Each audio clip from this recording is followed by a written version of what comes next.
एक छोटा सा लड़का था। नाम था रेहान। उसकी उम्र सिर्फ 9 साल थी, लेकिन आंखों में उम्र से ज्यादा समझ थी। उसकी अम्मी सिलाई करती थी। रात देर तक मशीन चलती रहती। घर में सिर्फ एक बल्ब जलता और उसकी आवाज में थकान छुपी होती। रेहान रोज पूछता, अम्मी आप सोती क्यों नहीं? वो मुस्कुराकर कहती, बेटा सपने सोने से नहीं जागने से पूरे होते हैं। एक दिन स्कूल में फंक्शन था। सब बच्चे नए कपड़े पहनकर आए। रेहान अपनी पुरानी यूनिफॉर्म में था, थोड़ी सी फेडेड लेकिन साफ।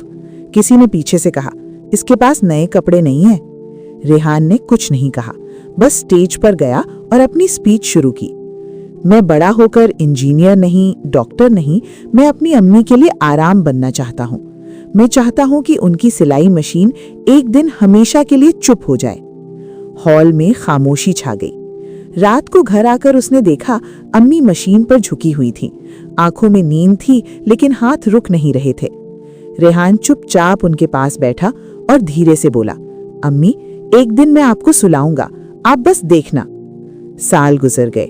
रेहान ने स्कॉलरशिप ली, पार्ट टाइम काम किया, नींद कम, मेहनत ज्यादा। फिर एक दिन उसने अम्मी के सामने एक छोटा सा बॉक्स रखा। अंदर क्या था? एक नई इलेक्ट्रिक सिलाई मशीन नहीं, बल्कि एक छोटा सा बोर्ड। उस पर लिखा था, रेहान बुटीक, ओनर अम्मी। अम्मी के हाथ कांप गए, आंखों से आंसू बह गए। रेहान ने मुस्कुराकर कहा, अब आप मजदूरी नहीं करेंगी, अब लोग आपके पास काम करने आएंगे।